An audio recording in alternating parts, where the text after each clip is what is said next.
All right. All Good evening. good. Okay. Hey, how's it going? I'm Yeah. just setting things up. I got Twitch live. I'm gonna do some tweeting and set up a few things to make sure we're all good. Excellent, excellent. I'm excited for this one. I did context in the past, but it doesn't hurt to reinforce. Yeah, indeed. Yeah, I think it should be good too. Let's see. Oh yeah, I know what I wanted to do. I also wanted to do this, and I really wish that I could play music advanced and also screen share. So advanced pushing audio. There that goes. All right. Shit. Okay. Got that going. Smooth jazz. Yeah. Now the other thing that I would love to do is figure out. Is this like DRM free jazz? Yeah. Whatever. Yeah. Yeah. This one song right here is like remixed a million times over because it's just an old tune that is probably Sure. in the public domain by now. Yeah. Okay, so the other thing I wanted to do was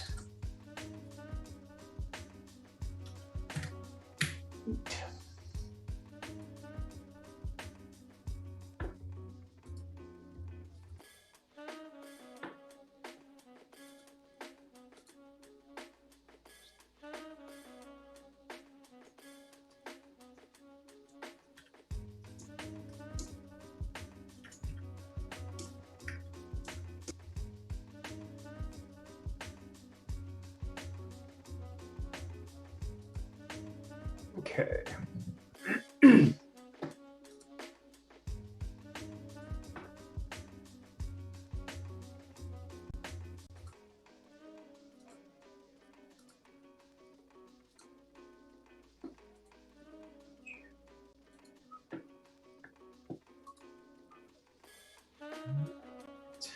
And the other thing I've figured out is if streaming this thing on Twitch, like the entire video lasts for like 2 weeks and then it comes down. But if you clip sections of it, the clips last much longer. Yep. So I'm going to try to get in the habit of clipping as much as I can. And then, like, know. I mean, I've mentioned this in the past. Like when I've done stuff on Twitch before, there was something I literally went into my videos and it gave me an option to just export to YouTube, and it was like that. Like, so I don't know. Yeah, I can do that as well, but I'd have to have it set up tied into our YouTube channel. And I can't do that because I'm not the administrator of Zoom. It's the Zoom feed that's taking it all in, right? So I got to hook Zoom up to YouTube in order to get that. And unfortunately, I don't have the power to do it. The Twitch recording. Well, export the Twitch recording. So I do have the Zoom recording, right? I have that. I have all of them actually. They're all on my machine. Is that music too loud? Maybe I turn it down just a tad. Yeah. But so I've got all the videos, but they're too large for YouTube, so I need to trim those down, and then I can get them out on YouTube. And if Shift would change the settings on this Zoom account, I could also automatically upload to YouTube the exact same way I'm doing for Twitch, but they just haven't yet. So it's just weird. Seems weird to me because, you know, there are these people that stream for 14 hours and their videos up on YouTube. Like, so how does our hour-and-a-half meeting how is that too big for YouTube when someone uploads their 24-hour Minecraft-a-thon or something? No. That's not what's going on. So when they live stream to YouTube, that happens seamlessly the same way we're doing with Twitch. And I could do that, but it requires an administrative account on somebody who has access to the Zoom account to allow that connection between YouTube and Zoom. I don't have that access. I can't do that. So I'm not able to, for whatever reason, Twitch doesn't require that. You can easily link the two and stream directly to Twitch, but YouTube requires that connection. So you said yet. Is that something that you think Shift is okay with? Oh, they definitely would. They just, like, for whatever reason, haven't done it. I asked them a long time ago, and they just haven't done it. It's kind of annoying, but gotcha. I could see some companies being concerned about, you know, somebody streaming some company business that they don't want or something. Yeah. Locking it down. Nah, they'd be all good with it. It's just, I don't know. It's a lower priority to them, I guess. I don't know. Yeah, what I was saying is take Zoom out of the equation. Twitch has a recording. You can export that recording to YouTube. Yeah, so Zoom's not even, So I'm only using Zoom because it's actually super easier. It's actually easier than Twitch to set up and moderate and control. And by the end of every meeting, Zoom gives me the video. But unfortunately, that video is too large in its unedited version to be able to upload to any streaming service. It needs to be trimmed down. It's like raw, and it needs to be trimmed You're down. saying, didn't you say that you're streaming to Twitch directly, right? Yep. Not through Zoom. Yeah, through Zoom, I am. Mm-hmm. Oh, Twitch through Zoom. Mm-hmm. Mm-hmm. Yep. It's linked. The accounts are linked. Mm-hmm. Yep. Zoom, Twitch makes it super easy, and I didn't have to have administrative access to be able to okay this between the accounts. Yeah. It just works out of the box. But it for whatever reason, I have not been able to get it up to. Well, there is a reason. I need administrative access to get it out on YouTube. So anyway, it's just a small deal. Shouldn't be hard. It's just I need to cattle prod somebody hard enough in order to get them to move and take action.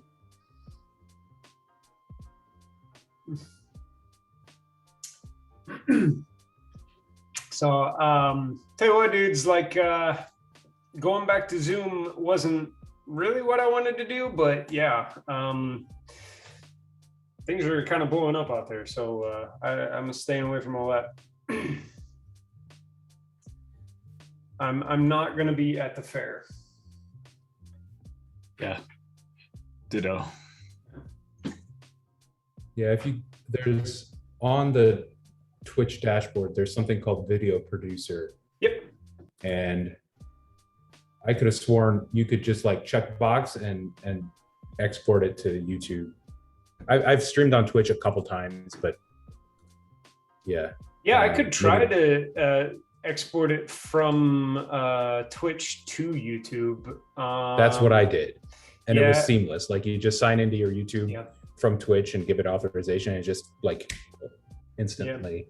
Yeah. I mean, not instantly, it takes a minute, but yeah, I could try to go that route.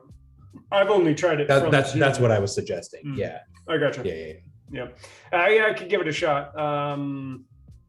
Yeah. That sounds like it's cool. Tegan set up our YouTube account for us, so it's rocking. It's good to go. Hey, Mike. Hello. Uh-oh, it begins. My dog heard me say hello, and she was like, "What? Who's there?"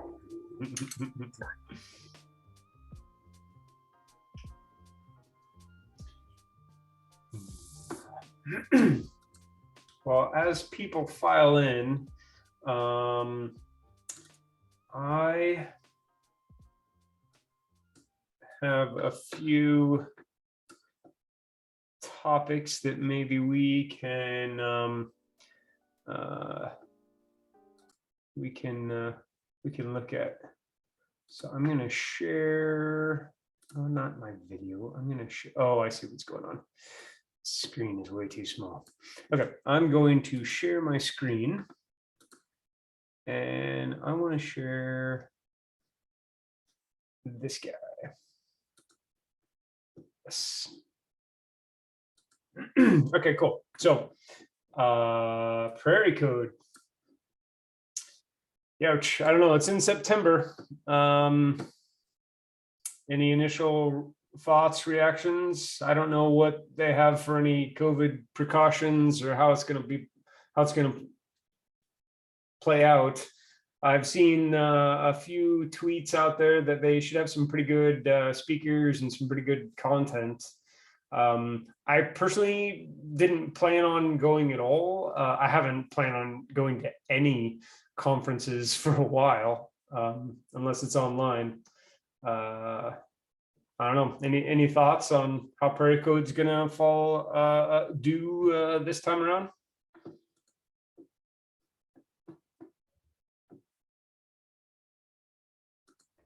Yeah, it's interesting when they put out their CFP. I like it was still when I don't think vaccines had even been out very long, and it seemed pretty early to get in-person stuff going. So I decided not to submit. But yeah, with now with things kind of getting back to a little more dangerous again, I doubt I'll go. Yeah, I'm in the same. Yeah, there's even a product tank this Thursday. I was debating going to in person, and now I'm like, I might be taking that virtual option. Yeah. Do they have a virtual option? Because I was looking for one because I saw that invite go out. But all I saw was Valley Junction, right? In the comments on the meetup.com, it says that Kent figured out a virtual option, but I haven't seen any firm like what it is. Gotcha. Okay. KCDC was the other one that looked like it was opening David. up this year. Oh yeah. Yeah. And same thing. Like I'd like to go to that one, but I'm not ready for that yet. I mean, in a second, David would talk for us. So maybe we could have an encore presentation of this talk.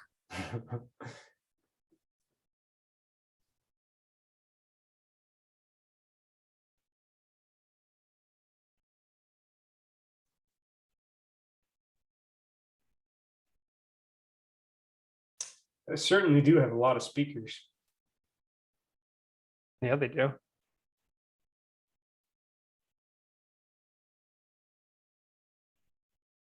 It's interesting seeing where some people are going. We just dive deep in certain areas. Yeah, that's a very large list. It's pretty cool. What were the dates for this again? September 23rd and 24th. Okay. Yeah, 22nd and 24th. Anyway, yeah, I will be paying attention to that. Hope it goes well for him. And then Iowa Code Camp still a thing? I believe it is. I don't know where they're at though. What they're doing. Yeah. I'm out of the loop about these things. Mm-hmm. We're gonna realize Prairie Code was coming up. I mean, I forgot about Iowa Code Camp. Yeah, Iowa Code. Last one was, I mean, their website still says 2020. So okay. Yeah, we talked with Levi a little bit at last month's meeting. And like there's still appetite, but yeah, with the pandemic, they just haven't been pushing for it. So for sure. So the other thing I was just wanted to float past everybody some really dope web design from Stripey here. I always think that you should take a second to admire well done sites whenever they occur, and this is just a good. I'm guessing this is all Lottie, but the API service, headless CMS, I thought there's some really good video tutorials from DigitalOcean. I did one of them and wanted to do some of the follow-ups. It seems like a pretty cool service. Pretty cool stuff in here. Yeah, so it's similar to like Sanity, or I presented on Cloudinary a few years ago. I think it's more self-hosted though. So like you have to, like, the tutorials are DigitalOcean doing it on Droplet, whereas Cloudinary's, or not Cloudinary, no, what was it that I did?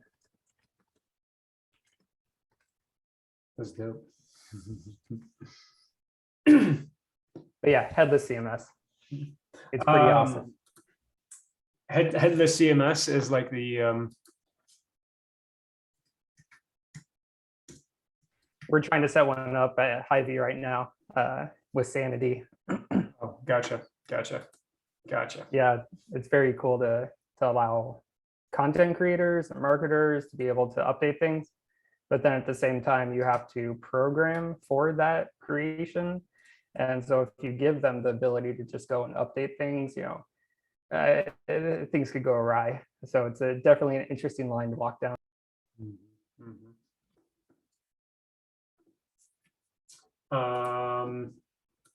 The other thing I thought was relevant, I see these questions a lot that I think might be relevant to our topic tonight.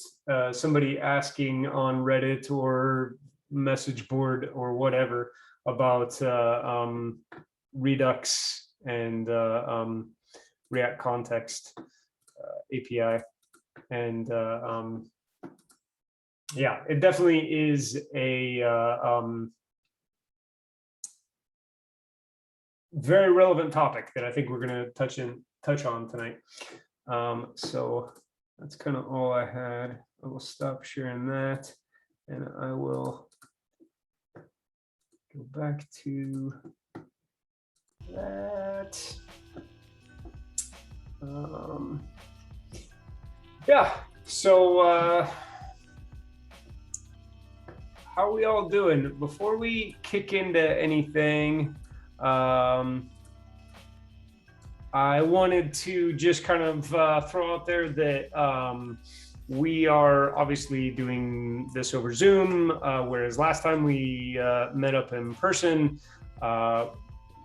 We're always going to err on the side of caution and favor the easy route. It's actually much easier to put on a Zoom event now because we've like almost kind of lost a lot of the hosting connections we used to have. They're still there. It just, I think they're probably timid about hosting people as well. So I think just this Zoom is going to be here for a long time in this group. Hopefully that's okay. We'll do our hardest to meet in person because I think it's, you don't want to just get rid of that human interaction face to face. So we'll do our best, and then we'll always try hard to continuously cast and stream the meetings and get better. I don't know how great it was last time. I didn't rewatch the video, but I apologize if that was kind of not the best experience online. But when we do finally get a chance to meet in person, I think the other thing that I came away with in our last event is maybe we'll do a little bit better with, just trying to put some measures in place to make people feel more comfortable, hand sanitizers, masks if you want them, that kind of thing. I mean, if I had my way, I'd say it's got to be vaccinated or you can't come, to be honest with you, but whatever. I don't know how easy that is for hire a bouncer, check the cards at the door. Yeah. But anyway, well, that's where we're at, and we'll do our best. And I thank everybody for certainly being able to join us over Zoom tonight. Cool. Okay. Well, what do you think, Mike? Do you need time to set up or do anything else, or you're good to go? Okay. All right. Well, I'm going to go through our just normal intro. So, hey everybody, this is a joint effort between DSM Web Geeks and DSM JS. We've joined forces to make these events happen throughout this lockdown and this very weird, surreal time we're all in. We're trying to bring you good, relevant content each month, whether or not it's easy to put together a talk or incredibly hard. We will always do our hardest to have something for us to attend. If anyone has some recommendations or wants to do a talk, or you just have some feedback for us, hit us up at Twitter. Both of the groups are on Twitter. Our contact information is usually on our websites as well. In a second here, I'll post URLs in the chat, and you could hit that up if you'd like. We're committed to meeting the second Monday or Tuesday of every month. And then if we get lucky and we have extra content, I don't know how that would ever happen, we would also love to do like lunch events again, which we used to do all the time. So yeah, that's kind of the all of it in a nutshell there. So hit us up if you want to see more content. Our sites are now posted in the chat. Thanks, Matt. And cool. So with that, I'm gonna hand it over to Mike, and I'm actually gonna give you controls so that you can yeah, share your screen. Participants, here we go. And the music's gonna end too, so sorry about that. Coast. I gotta get that plug in. There you go. I think you got it. All right. Okay. Yes, I think it's gonna share over your music, I guess. Oh, yep, there it goes. Okay. But can you guys all see the slide here? Looking good. All right. Seeing thumbs up. I also can't see the chat anymore, so feel free to give heads up if you say anything there. If somebody slides anything into the chats. I am Michael Lenners. I think everyone here knows me, met everyone in person, maybe one or two out there, maybe not, but I'm Michael Lenners. Thank you all for joining here in this meeting. I'm excited to present this topic to you.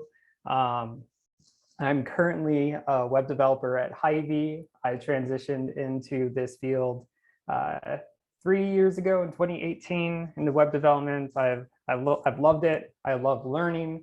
So that really helps out. And I also love teaching and sharing. And that's part of why I'm here. I also really love user experience, both the end user as well as the developer. So that kind of fits in pretty well to this topic because different state management solutions have offered different types of user experiences. Some are easier to use, some are harder, and some are simpler and some are more complicated. So let's go ahead and dive in. Oh yeah, I included these pictures here of me. I've gotten into planting over this last year pretty avidly, a little bit of I think a COVID need an outlet type of thing. Also, I've become a puppy dad. This is Dahlia. Hopefully she didn't hear me say her name. I'm really surprised she hasn't come running in here yet, because when she hears me talking, she usually like goes and, what are you doing? What are you doing, Dad? So maybe she'll make a debut here before the end of the evening. This is my handle, McLenners. Not going to find too much on Twitter. I try, but it's a tough game to get into. And GitHub, yeah, here periodically. I'll shoot you guys a link to the repository for this talk here shortly. So state management. Let's go ahead and level set on what it is. It's a state that your application is in. So examples, the modal open or closed, is the user filling out or submitting a form? Do you have menus and submenus open? Is it light or dark mode? It's been a pretty hot one lately, especially in the context realm. it also is not just the state of your application, but the management of it. How are you storing in memory, or maybe at a higher level in local storage or in your application? How are you managing that state is the big topic of today's presentation. Quick quote from Kenzie Dodds here. Can you hear maybe about him a few times throughout this talk? He says that managing state is arguably the hardest part of any application. There's a lot that goes into it. You have to have different pieces talking together. You have to make sure your state matches up. And even just on the front end alone, state can get very complicated, which is where we are going to be focusing a lot. So we've discussed a little overview of state management here. I'm going to go ahead and dive into a topic called Redux, which I think will set the stage for rigorous state management solution. We're going to talk about what's called prop drilling and look at a little simple example for that. And then I'm going to talk about Formic with prop drilling. Formic is an application that helps you deal with forms. And then I'm going to show you how to use context to replace prop drilling and discuss how you could use context as a replacement for Redux and prop drilling. I will give you the caveat that this talk was born out of me giving a tech leveling to my team here at work or at my job. And we have a pretty broad spectrum. We have old school Redux with action types and reducers, and we use Formic. We pulled in Formic recently because it's really awesome. And feeding into Formic, there's hooks, there's use state, because we decided to go all in on hooks for there. So this form where we are at currently is half. It's got its foot half in Redux. It's using hooks and it's using Formic. And we're using GraphQL Apollo, which isn't even discussed here in this talk, which can be used as a state management solution with its caching, its awesome caching layer. So we're like trying to detangle what we're doing and normalize it, try and clean up some of the older techniques. And so this is kind of to level set with the team, was what I created this for. And so you guys are benefiting from that here by getting this overview. But if you're like, why the heck did he include Formic?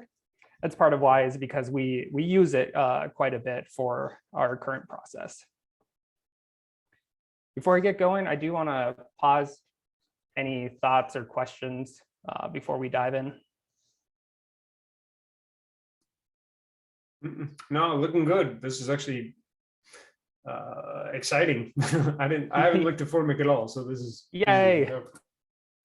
So let's start with Redux. Redux starts with three main principles. You have a single location where you store all of the state for your application. So centralized control rather than distributed.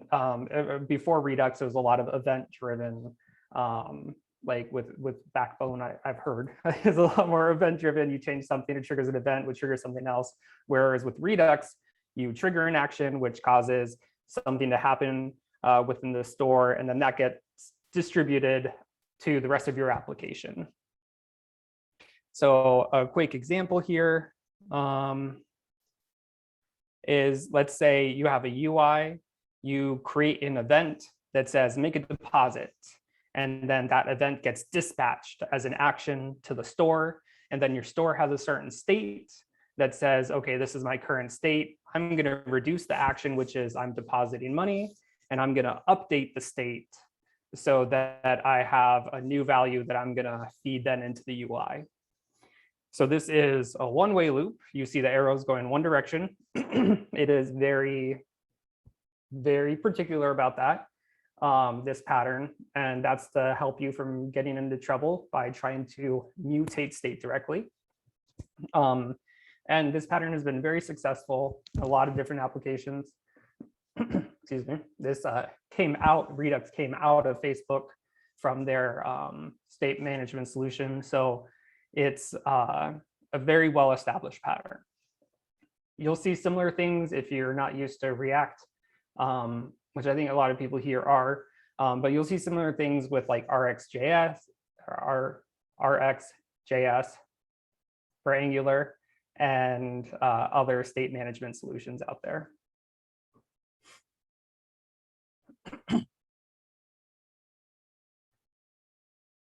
All right, so the lowdown on Redux is that it's great to have this centralized state, this immutability, all these things like this pattern that I want to change the state of the application and I want all the things to know about it. You plug into the system and you're good to go. The con is that it's cumbersome. If you've ever worked with it, you'll realize you have to be in the action type tab, you have to be in the actions tab, and you have to be in the reducers and then the store and then where it's consumed and where it connects. And there's just like a lot of like pieces moving. There's a lot of, you already have enough, windows open for all of your code, let alone all this state management solution. So it's very cumbersome. It is interesting though that this pattern Redux doesn't require you to do this cumbersome pattern that you hear about with Redux or that you probably experience, but it is the accepted solution. It's what was put by Dan Abramoff in the docs originally, and it's what you often see. It's what I saw on Teams. I didn't even know there was another way. But there's something called Redux Toolkit. I'll go ahead and mention that here and now. I was actually surprised. I put out a few surveys on Twitter and on our Slack channel, which if you're not on there, I think Travi will throw out a link eventually to join our Slack group.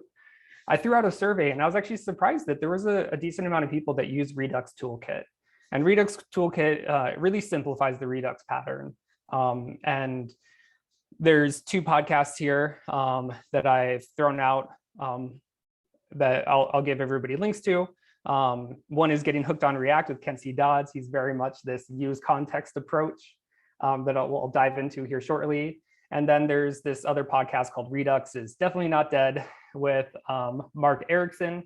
He's the current maintainer of Redux after Dan Abramoff passed it off to him. And he is the kind of the originator of Toolkit. And it's a really cool pattern. I wish I knew about it a year and a half ago when I was on my previous team, because that would have made things a lot simpler, because I was the guy that everybody went to for Redux.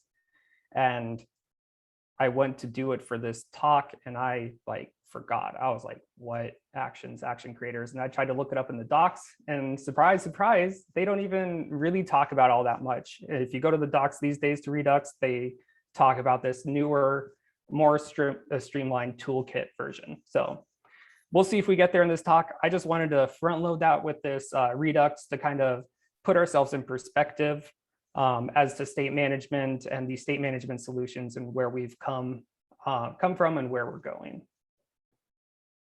I'll go ahead and take a pause there to take a breath and for any questions or comments as well. Maybe make sure I'm still alive, dog barking, make sure we'll check the pulse out there, make sure everyone's still alive and breathing. Yep. Yeah. All right. I can add a small deal to Redux tools as well. There are some awesome tools for native, React Native, that kind of follow along this line, and maybe we can post those in chat later, but yeah.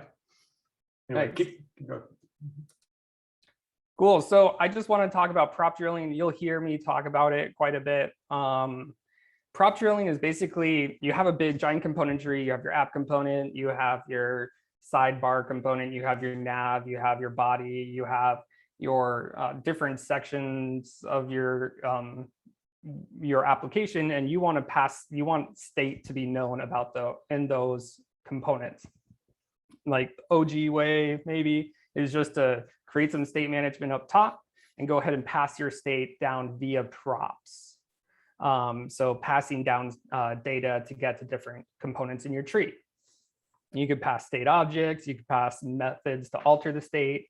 You can also pass actions or helpers to alter the state. So you don't have to, excuse me, you don't have to pass down exactly the set state method. You could pass down a helper. It's a little bit more specific. It's great for simple cases. It's hard to scale though. And both Redux and React Context, along with other hooks, are good solutions to prop drilling. So let's go ahead and look at some code. I'll go ahead and toss this out there real quick in the chat in case you want to follow along with any of this. If I can figure out getting into the chat. Okay, there we go. So this is the GitHub repo. You'll see these are all the external resources I talked about, those 2 podcasts. If you're a podcast person, I'd highly recommend these 2. And then some of the tutorials that I followed trying to get prepped for this talk. And then lastly, Epic React. I've made it like a quarter of the way through that course with Kenzie Dodds, and it's pretty amazing and very, very, very good, very thorough, very high level. I'd highly recommend it. I'll just stop that free advertisement there. All right, so we're going to start here on this branch 0 character example. I have the code here. It's pretty simple. You have an app that uses useState. If you're not familiar with useState, useState is a hook from React that returns a state variable and a setter variable. So as you can see here on line 20, we set character to the target value of the input. That's what that set variables for. It's a function you could call, and then the character state is the value of this input. And so those are passed down via props here in the character form and the character components. Both are passed down to both components. The character form is just an input that on change updates its value and then takes in that value as a attribute on this input. And then you might be wondering, the character, why does the character get set character? Because most likely this character is a view component, just presentational. You might not need to actually set that value, but what we have here is clear name, a button on that component where we click it and it sets the character to a blank string. So it essentially clears the value in that field. So let me move my, I have this in full screen. So let me go ahead and exit full screen here. There we go. I can do computer things. Here's the application. And here's the code. Here I'm on branch 0, character example. Get that out of the way. And so this pretty simple example, you just type in to this field. This is that character input, or sorry, character form with the input. And then this is the view character component. And then when you click this button here, you clear the name. So I tried to create a pared down example for just us to start with. And then we're gonna go ahead and dive into context, which let me see here. Okay. Hi, welcome. It looks like we have a few people just hopping in. I think if we shared links prior to people jumping in, they won't get them. So I'm just going to go ahead and share this repository. At the top of the repository, you also have the Figma links from what I shared already. Hopefully read-only. I think I gave read-only access. And we'll go ahead and hop back in to our example. What we're going to do is we're going to set this up with React context. So React context is a magical thing. Whereas prop drilling, you have to pass down your props through each component in the tree. React context lets you just say like, "Pew, I'm gonna beam that prop right to where it's supposed to go." And so with that, you can bypass prop drilling, and no matter how deep, it could be like a child of a child of a child of a child, and you could just pass it directly from your context to where it's supposed to go. Context on its own is not a state management solution, but it can be used with other solutions to be a valid, very valuable state management solution. And in the React world, has come a really long way. I've only gotten into the game recently, but I've heard its usability has increased quite a bit. It also comes built in with React. It's extensible with other solutions. One of the articles I gave a link to is using Redux toolkit with React context as a state management solution, because then using with the context use reducer, and Redux toolkit provides you with the nice methods to create your reducers, very easy and slick. So I thought that was pretty interesting.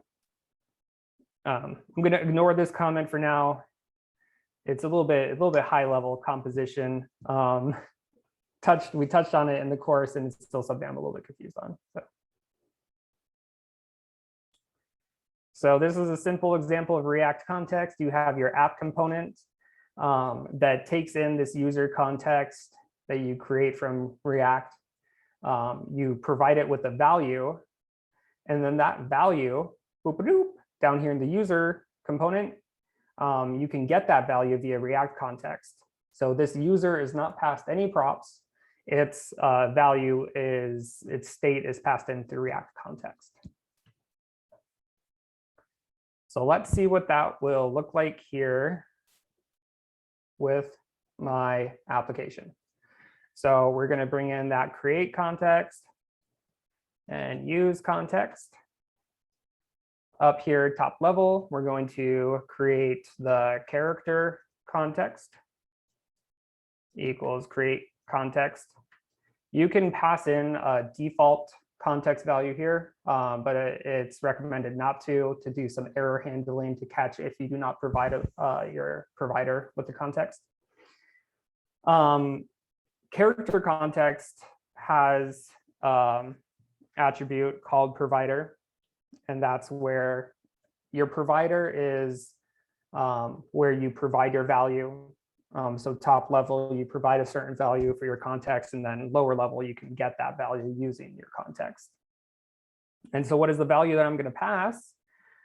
I'm going to go ahead and pass in the character and set character pair, this array.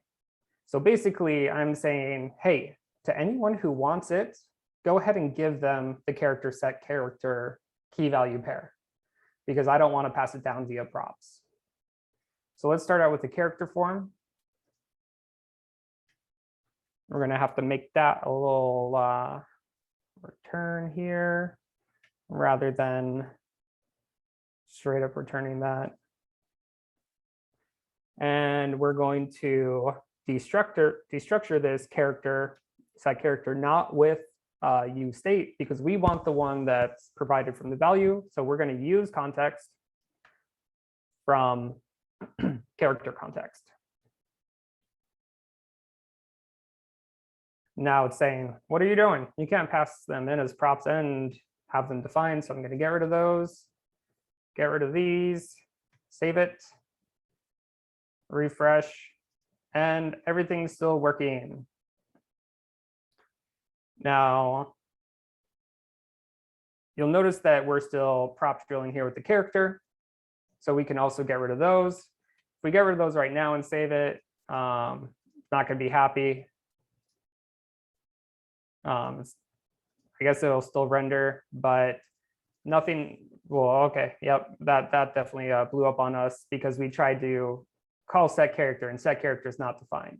So because we're no longer passing those props, so our solution to passing those props using context,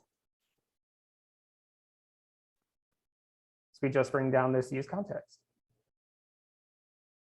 And then bada boom, bada bing, we're back in action. Can clear name, and the name's coming on through. So did that, how's that sitting with everybody on the basics, the mechanics behind using context? Yeah, I think you explained that well. I'm curious. I don't know if this is like the best time to bring this up, but I'm kind of curious if there's a general rule of thumb or anything you've come across that kind of guides you on this. Like, when is it that a time to just have a component pulled directly from context or pass the context down to a component? You know what I'm saying? Yeah. So when do you choose between using context and when do you just pass it down? Yeah. That kind of goes towards that comment that I kind of skipped. We can look at what was it, the context, just the context doc on here in React. It's a very gray area between the two. And it says, before using context, if you want to avoid passing some props through many levels, component composition is often a simpler solution than context. So even there, the React docs are offering another solution besides prop drilling, besides Redux, and besides context. If you just want to pass from one component to another without prop drilling, here's another solution. And I think it depends on, what your, I've heard it called scuzz factor, like how much you're willing to see visually. Like, it can be a lot if you have like 10 props that you're passing down. So maybe you want to find a different solution if it is getting too cumbersome to pass so many props down, and you're seeing you're passing something way up here, way down here, all the way through, and it's not needed anywhere in between. There's just those types of smells, but I don't. That's a very philosophical question for sure. A great one to ask. And on my end, like in my experience, it's been mostly just architecturally whatever makes sense. But I haven't really run. The only thing in the back of my mind saying like I need to pay more attention to this is the expensiveness of passing and using the provider and that kind of stuff. But maybe that's marginal. You mean like the computational heaviness? Yeah. And I wouldn't even be able to know how to begin profile that. Yeah.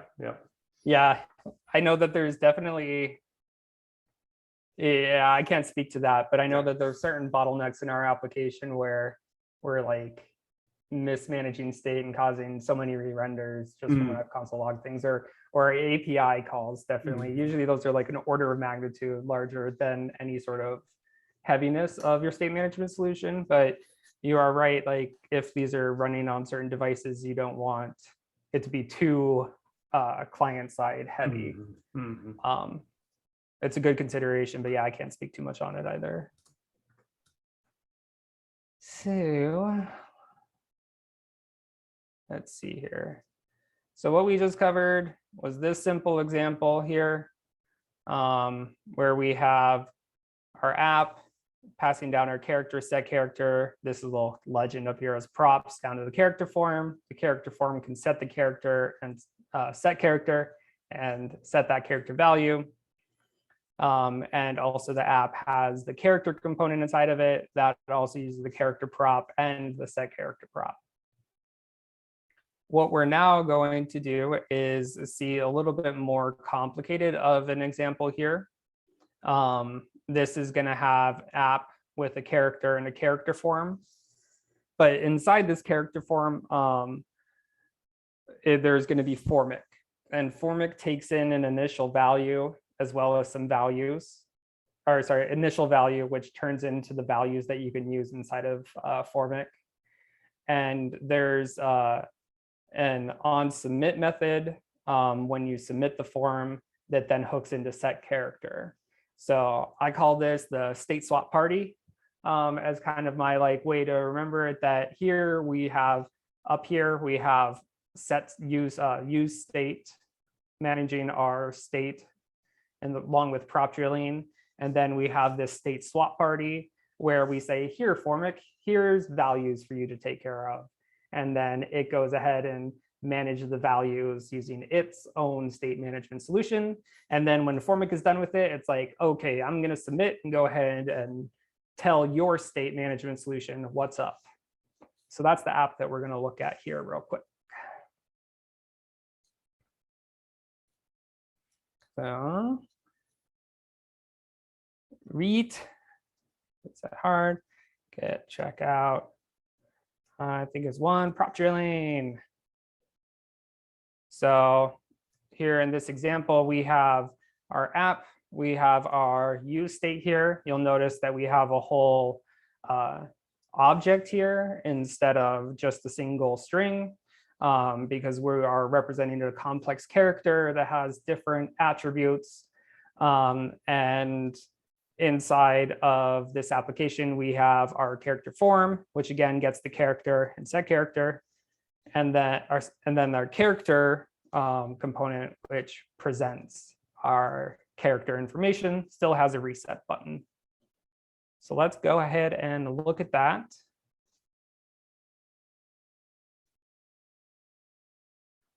Ooh, okay, 400% is a little bit too much for this one.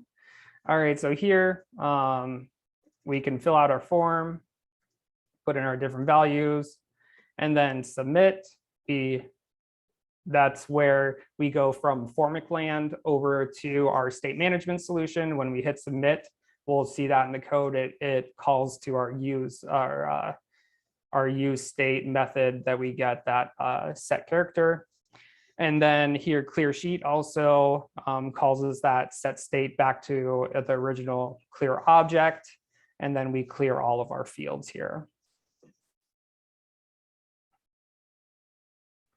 So in our character form, we have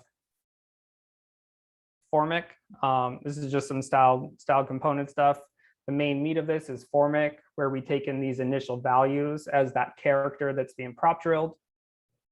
And then this is an arrow function inside of the Formic tag, a little bit crazy of an API, but it does the job. So we get passed in we can pass in any of these Formic props. The ones that I care about are values, which again comes from initial values. Handle change, which allows me to use it on form fields, say on change, handle change, and based off of the name of the field, Formic will just automatically know what value to update. And then handle submit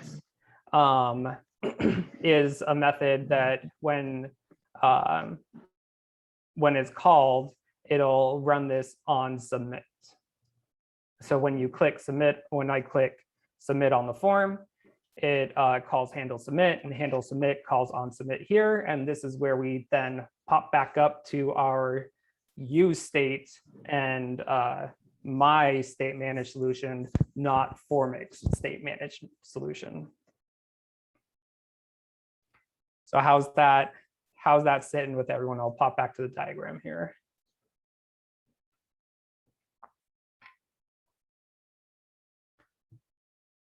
Inside the character form, we also have some prop drilling. So values and handle change, you'll see gets prop drilled. These attribute inputs are the name, the player, the background of the character, the race. All of these come from the values, and then we use that handle change prop that we pass down. And then the ability inputs, this might have been overkill, but I went ahead and created some ability input component that I went ahead and reused. And so that then prop drills this values and handle change down to the ability input, where that is used for the strength, dexterity, intellect, all those number ability abilities, skills or abilities. My neck bearding is failing me. So that is what the prop drilling is happening on the Formic side, and then the user side, or sorry, my side. So where we're going to go with this is we're going to go ahead and do the same thing, use a provider here. And instead of prop drilling, we're going to directly inject our context. So let's go ahead and start with that. Let me get my little cheat sheet here. So we're going to start here like we did before. We're going to create our context. And we're going to call this our character context equals create context. And then we're going to provide, again, here.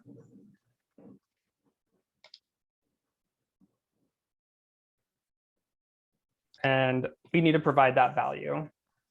This is the value that any of our consumers can get. Any child within the tree of this provider can get this value by using context with use context.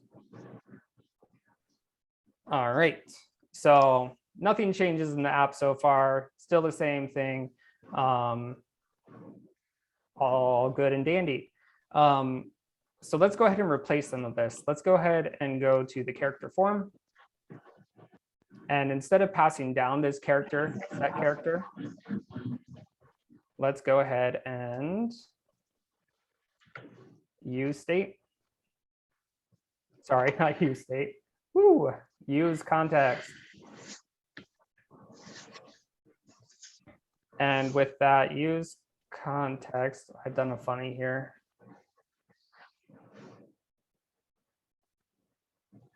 With that use context, we're going to get that character, set character combo. Now for use context, you have to pass in the context that you're using. It wasn't a problem in our simple example, but for here, we need this character context. So I'm going to export that so then I can import it over here. Import that character context from, I cannot tell you how many times I've typed form instead of from doing that. And this is from the app component. So if all worked well, oh, it didn't. Character context is not exported from app. That's because I forgot to save my dang file. I have auto save on at work, so it just automatically does it. Can't access property context. Context is undefined. Oh no. Character context provider.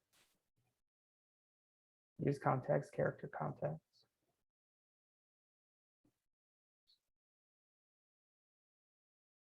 The problem with live coding. To do, add a more generic warning for invalid values. Don't duplicate because this legitimately causes bugs. Interesting. Yeah, and it's right here on the use context. Let me check my cheat sheet. Yeah. Use context, import character context. No. You know what? Let's try and turn it off and on again. There you go.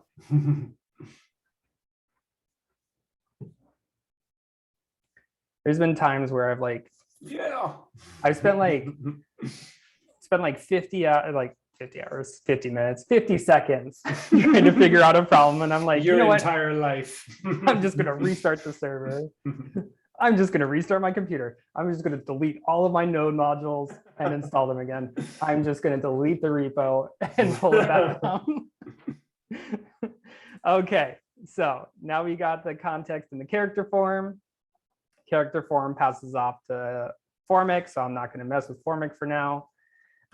We can do the same thing here for the character. Oh, I forgot to delete these. So once you delete your props on the component side here that are passed in, it's good to remember to go back and delete where you passed them in. Once again, I'm going to delete them here first so you guys can see that this, maybe. Yeah, okay, there, it's no longer working because I broke it, because I'm no longer passing in this character component. So here in this character component, I'm going to instantiate that character set character from use context, character context, and you're going to be smart enough to know what I want, but are you going to be smart enough to import it? Nope. I tell you, I don't know if any of you have better import solutions for VS Code, but it's really been failing me lately. We also use IntelliJ as another, and it's just, WebStorm is just so much better at knowing what I want to import. Works. Yeah. I like tried to download plugins for VS Code, but anyhow, that's the end of that little complaint fest. Boop-a-doop-a-doo. Uh-oh, I did put, I made it, you couldn't go more than 100 because that's just OP. Yeah. All right, there we go. So now we have our character hooked up with context. Sweet. So, you know, when I was researching this talk, like, and, you know, I did Kent's course, and Kent really talks a lot about this use context, and there's blogs about it, you know, that I link to. It's all the new rage. And I'm like, is this just a fad, or is this really like something to follow? But I knew that it felt right because I realized Formic has this use Formic context, which it works pretty much the same way as use context, where you no longer have to prop drill. You can just use Formic context to get the values and submit form. So like, if a well-established, well-known library is following this pattern, you can feel somewhat more confident that it's a pattern that you'd want to follow in your code base. So let's go ahead and take a look at that. I'm going to go ahead here, and instead of prop drilling like these guys, I'm going to go ahead and in attribute inputs, I'm going to deconstruct these values and handle change from use Formic. There we go. Auto import for the win. And then I no longer need to prop drill them. Formic just, you know, it's like, hey, this context pattern thing that's really cool that everyone's talking about. Yeah, we got that. And then it still works. And we could do the same thing. What's interesting about ability inputs is that we don't even, ability inputs doesn't even care about this information. Ability inputs is just an abstraction that I created just so I didn't have a huge file earlier. It doesn't need any of these, so we can get rid of them all.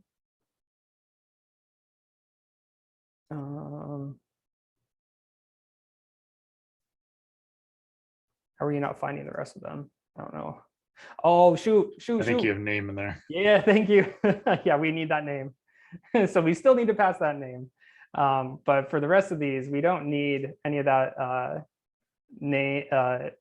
values or handle values. Here, you'll see in the back, we done messed up because we broke it. Now let's go ahead and fix it with values, handle change from use Formic context. Oh my God, I just saw use Formic as a hook, and it's a nice little aside that I'll take you guys on, that me and a colleague discovered the other day because somebody used it, and it's a hassle. Okay, there we go. Everything's still working. So we were able to bypass, we didn't even have to pass from our Character component here with this ability inputs. Ability inputs doesn't care about values. We go ahead and straight down to the ability inputs, pass in our state. And so that's what's shown here. From Formic, we can use Formic context, bypass this ability inputs and inject these values directly where they are needed.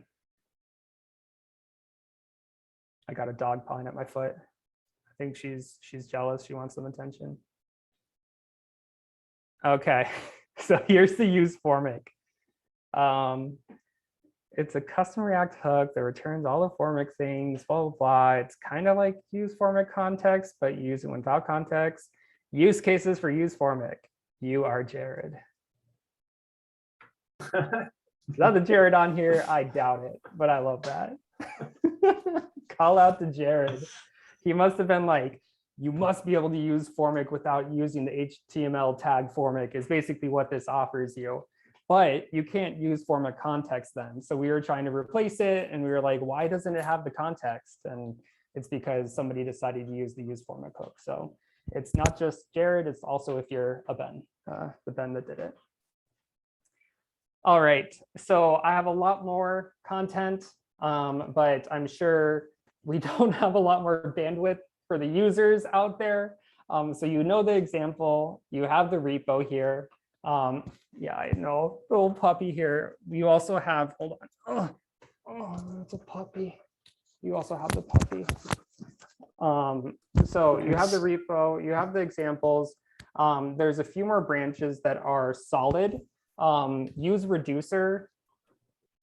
character is an extraction. Abstraction, I always get confused whether to use extraction or abstraction. It's one of those two on top of the context. It basically is like use Formic context. You'll notice use Formic context does not take a context. That's because this is a special custom hook that they created. Use character looks at creating a custom hook called use character to use the context, so you don't have to import the context, you only have to import the custom hook. It's pretty cool. Use reducer looks at what this would be like if we had a reducer instead of, in our context folder, which is that custom context. If we had a reducer instead of, and we did use reducer instead of use state, that's what that branch is about. And then Redux hooks was my attempt to wire this up with Redux. I did wire it up with Redux, but instead of doing all the map state to props and all of the action binding, I just ended up doing it the easy way that you can do it these days, which is using hooks. I'll go ahead and show you that if you're not familiar. Oh, this is Formic context still. Let's see, character. All right, using hooks here with Redux, like use selector and use dispatch, so you don't have to map state to props, and so you don't have to connect actions. Was pretty cool.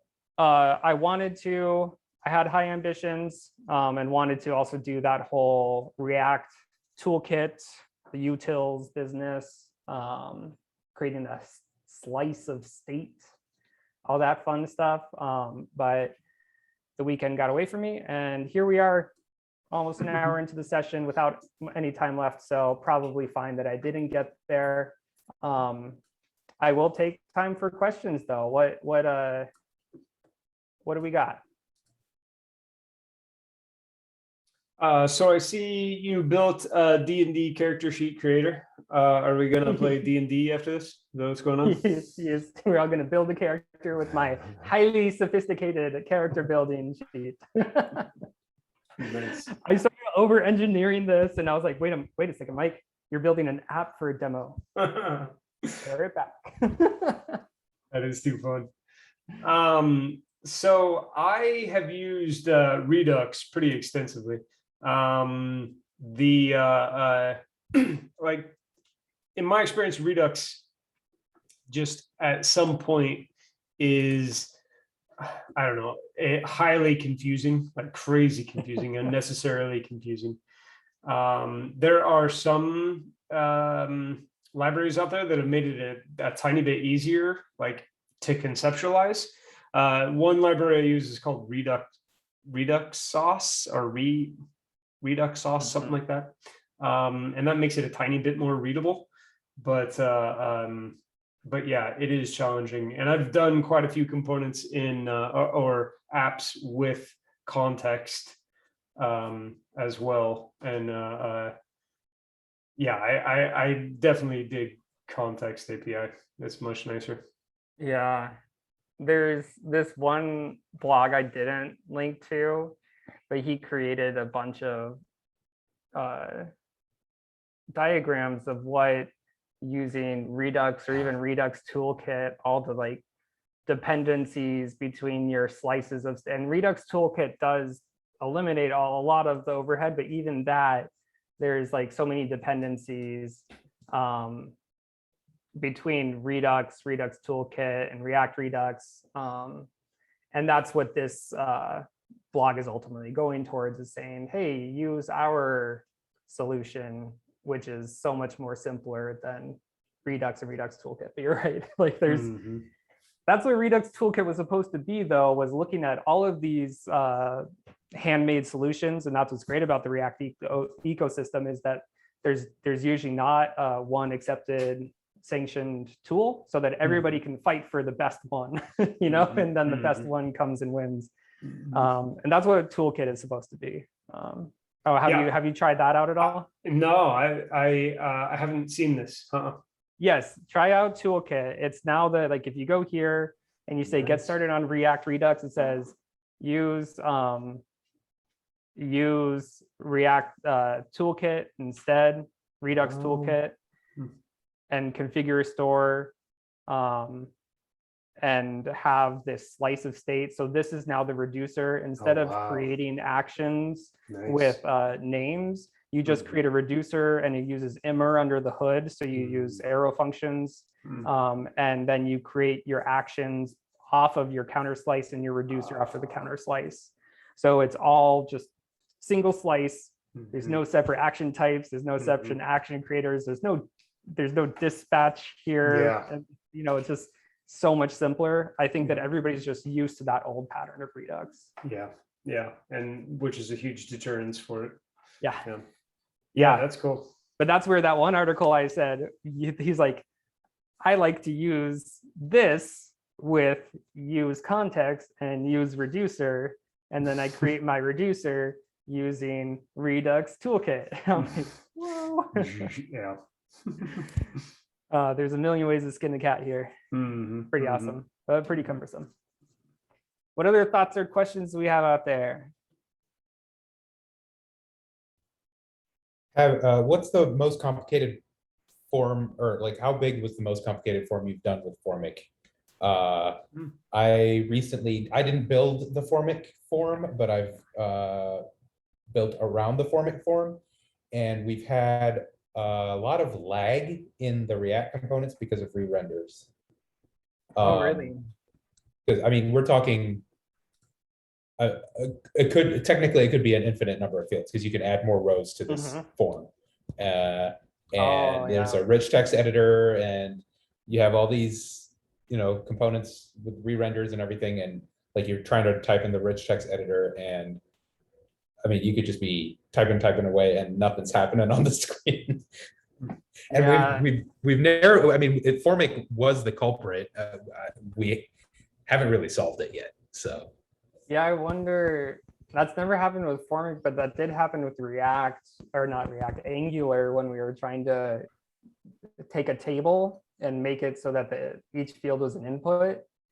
And like you couldn't even type in the fields because it took so long for the application. That's interesting, because the floated solution was, well, we could build it in Angular. Oh yeah, I'd imagine that there's some way of using the tool differently, or some some optimization that can be done. Yeah. I mean, one thing I would suggest the first step is go ahead, Dylan. Sorry. Oh, I mean, what we were gonna eventually maybe spend some time on is breaking up the form into some sort of wizard thing. So you do this section and then move on to the a next, stepper, but maybe. yeah, but the mock-ups didn't have it that way, so it wasn't built that way. So now to go back and make it that way would be, yeah. Anyway, go ahead, Jared. I suggest looking at React Hook Form. That's kind of like the new kid on the block when it comes to React forms. And I was only reminded when Michael started to talk about Formic, but it supposedly solves like that issue with Formic, where like Formic will cause a bunch of re-renders. It's apparently a lot smarter. I don't know like much about it, but it might be worth checking out. I know it was used as an option. Like they tried to build a form using React Hook Form. I don't remember why they went with Formic instead. I think there was something with like trying to reset the form just wasn't working for them with React Hook Form, and so they were like, okay, we're just going to do it in Formic. But each one has its own set of difficulties. So and like I said, I wasn't the one that built out the original thing, so I don't know all the details, but I'm the one that's got to try to fix it. That's hilarious to mention React Hook Form, because Formic says, why not Redux Form? I guess Redux Form was the hot ticket for a while, and then now Formic is like, well, use me instead. And now there's React Hook Form.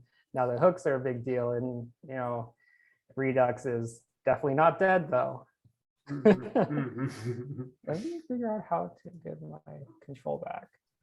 Yeah, participants, you should be able to drill down on me. Okay. I do appreciate the suggestion though, Jared. Maybe we can get it to work.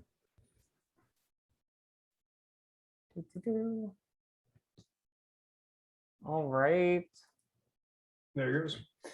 Okay.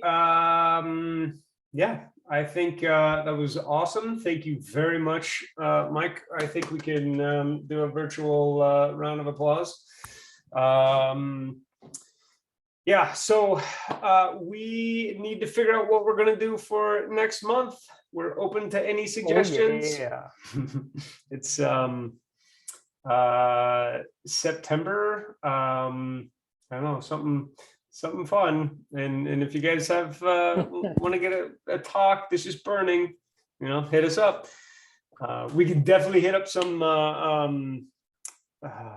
Prairie Code people and see if they want to talk for us. Our deal would go before their, so that might not. And give a practice round. Practice round. Yeah, exactly.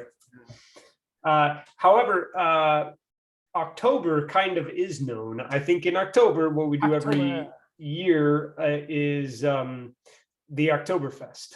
So I think we'll just default to doing that again, and maybe we can just float that out there early in case anybody has a project they want to work on or is in need of some extra support. Always reach out to the group, let us know, let anybody know. We'll and maybe we can get something specific to work on in October for Oktoberfest.